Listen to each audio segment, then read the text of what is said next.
Kasus kekerasan terhadap anak seringkali terjadi di lingkungan terdekat, bahkan di dalam keluarga sendiri. Kondisi ini dapat berdampak pada psikologis anak seperti rasa takut, trauma, dan perubahan perilaku. Berikut adalah rekonstruksi penanganan kasus oleh pekerja sosial.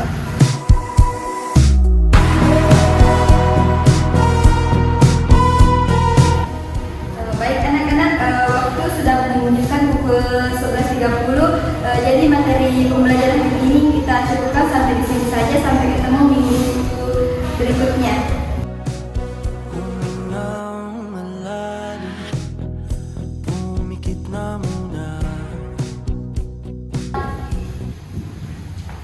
Anggi, kamu kenapa? Tidak apa-apa, Bu. Ibu boleh bicara sebentar sama kamu? Boleh.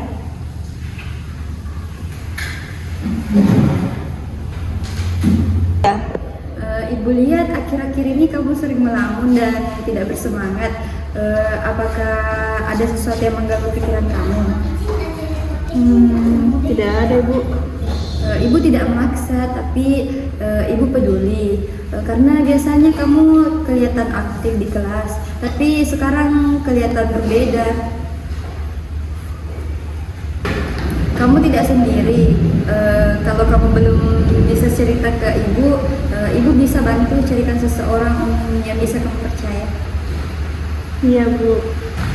Nah, guru kemudian menghubungi pekerja sosial untuk memberikan pendampingan.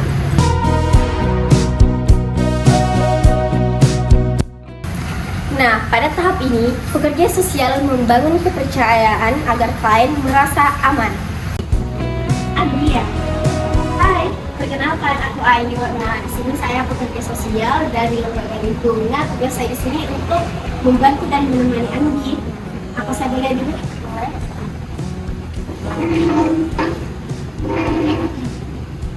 Nah, Anggi nggak perlu merasa takut. Kita akan bicara pelan-pelan saja. Apa kamu nyaman bicara di tempat seperti ini? Ya, Kak. Nah, apapun yang akan Anggi ceritakan sebentar, saya akan mendengarkan dengan seksama, apalagi pasti akan membantu Anggi. Pada tahap intake, pekerja sosial menggali permasalahan yang dialami klien secara lebih mendalam dengan pendekatan yang empatik dan tidak menghakimi. Anggi, dan di sini tuh kamu bisa cerita apapun loh ke saya, pasti saya akan mendengar. Dan saya melihat kamu nih merasa cemas. Apakah ada yang kamu tutupi atau ada yang mengganggu kamu? Di sini kamu bebas bercerita, Anggi. Saya takut pulang ke rumah, Kak. Ya, tidak apa-apa. Sebelumnya terima kasih sudah berani untuk bicara, dan saya saya kasih kamu ruang untuk bercerita dan saya akan mendengarkannya. Saya takut pulang ketemu ayah saya. Memangnya ayah kamu kenapa? Yang di rumah itu ayah tiri saya.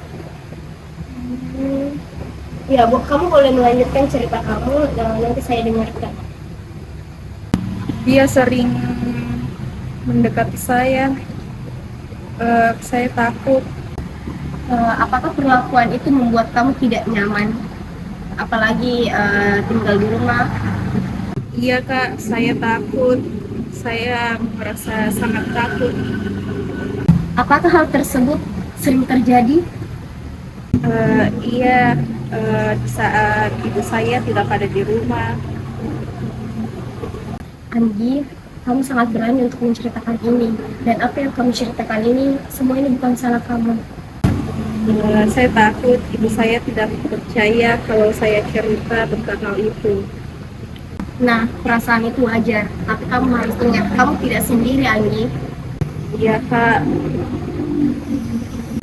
Nah, sekarang Anggi, tugas saya di sini akan membantu kamu merasa aman. Pada tahap intake, pekerja sosial memperoleh gambaran awal mengenai kondisi klien, sekaligus membangun rasa aman agar klien dapat mengungkapkan permasalahannya. Pada tahap asesmen, pekerja sosial memahami kondisi klien secara menyeluruh. Anggi, dari cerita kamu yang kamu sampaikan, saya bisa simpulkan bahwa kamu tidak pernah nyaman tinggal di rumah karena gangguan dari ayah tiri kamu ya.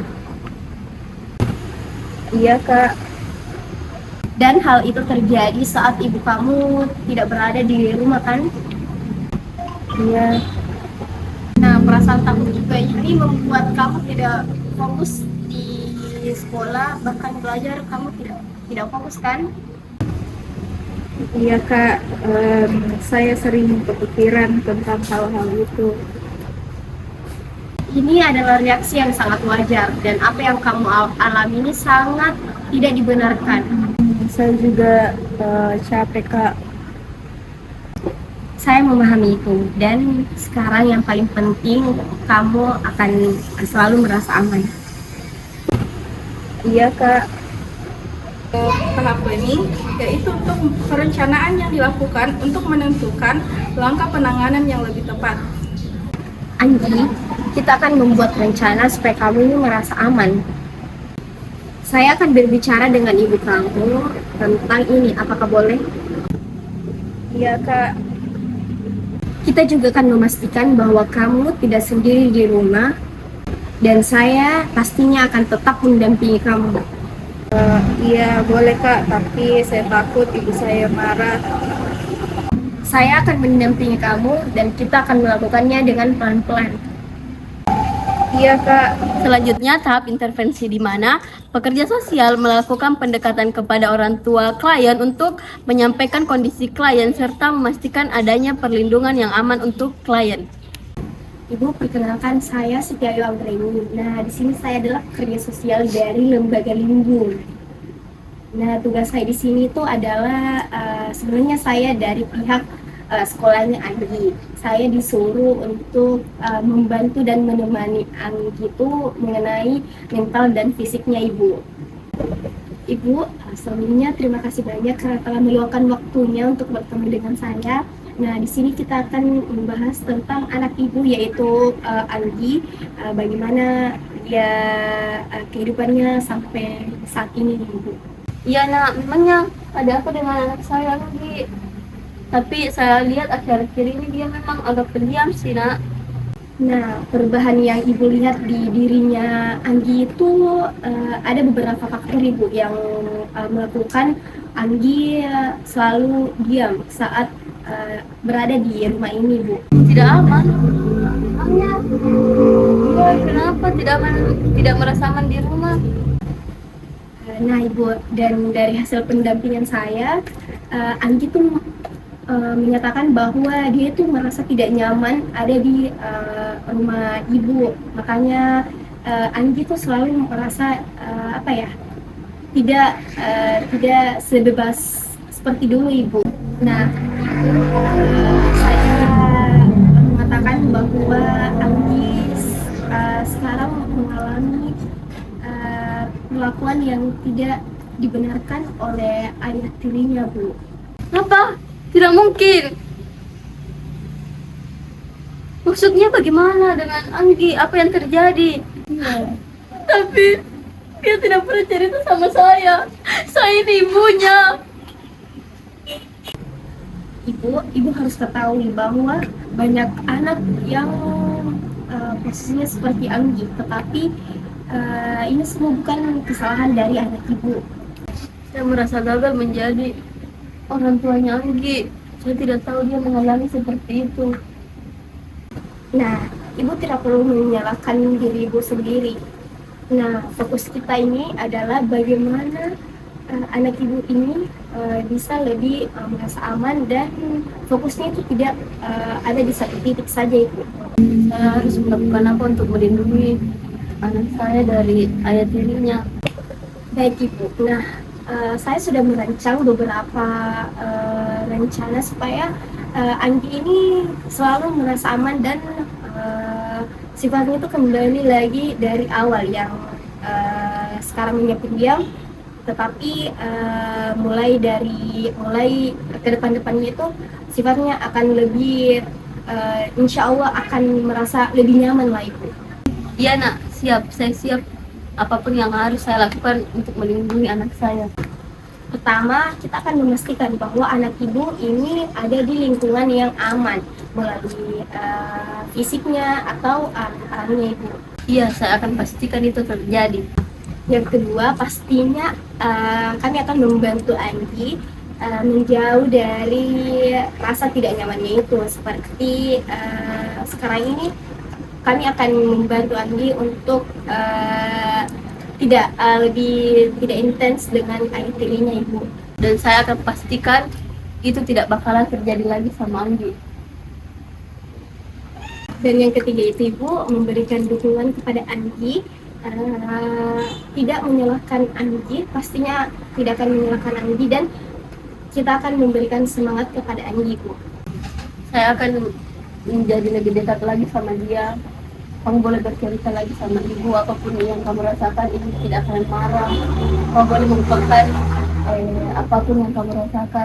Kami juga akan terlibat dari susunan rencana yang telah kami buat, dan apabila ibu mengizinkan kami juga akan mengajak dari atau melibatkan layanan perlindungan anak agar Anggi ini mendapatkan perlindungan yang selayak-layaknya ibu. Baik nak, saya setuju. Yang penting anak saya bisa merasa aman.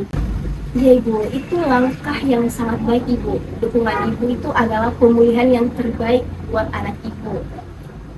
Saya akan menjaga dia dan memastikan dia merasa aman di rumah.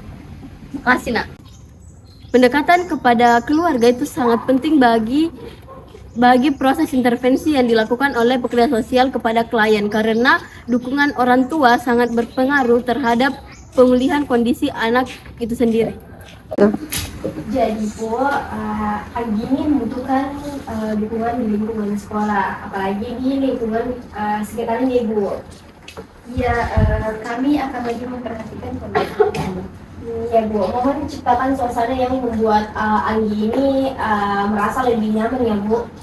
Tentu kami akan membuat Anggi merasa nyaman. Dan Anggi, kami ini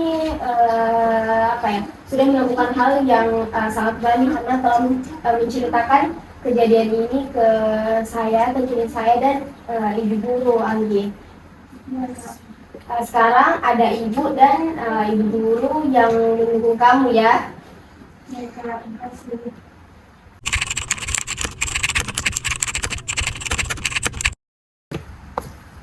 Assalamualaikum. Waalaikumsalam. Terima kasih Bu sudah datang. Baik, terima kasih Ibu. Ibu sudah menyempatkan hadir pada hari ini. Saya juga sebagai orang tua Anggi sangat berterima kasih kepada ibu guru, terutama apalagi dengan adanya Ibu Ayu ini yang membimbing dan membantu anak saya Anggi untuk menyelesaikan masalahnya. Dan saya juga lihat sekarang Anggi sudah tidak pendiam lagi. Iya, sekarang kita tanya Anggi ya Bu. Sekarang Anggi, bagaimana sih perasaan kamu sekarang ini? Sekarang ini saya sudah tidak bisa takut dulu Bu. Iya, Ibu juga perhatikan Anggi sudah mulai aktif di kelas lagi. Iya, dan Anggi juga akhir-akhir ini sering sekali bercerita dengan saya. Nah Ibu, itu kan perkembangan yang sangat baik. Andai ibu kemarin tidak datang ke rumah saya itu, saya tidak bakalan tahu bahwa Anggi sering dilecehkan sama ayah tirinya. Itulah Bu, kita juga harus berhati-hati. Anggi, kamu sudah melewati proses yang tidak mudah sampai sekarang ini tuh proses yang sangat luar biasa Anggi. Saya juga terima kasih Bu karena sudah membantu saya. Saya juga sebagai orang tuanya Anggi sangat berterima kasih atas bantuan ibu. Sama-sama. Kami semua akan tetap mendukung kamu Anggi. Dan saya akan mengakhiri pendampingan ini, tapi dukungannya kepada Anggi ini akan tetap berlanjut ya, baik dari ibu, daripada juga ibu guru. Ibu guru harus mendampingi Anggi ini di lingkungan sekolah, dan ibu tentunya harus melindungi dan mendampingi Anggi ini jika Anggi ada di Kamu jangan sungkan ya. Kalau kamu di rumah sering didekati dan dilecehkan sama ayah kamu ceritanya sama ibu. Kasus kekerasan terhadap anak membutuhkan perhatian yang serius Peran keluarga, sekolah, dan pekerja sosial sangat penting dalam memberikan perlindungan dan pemulihan bagi anak. Stop kekerasan!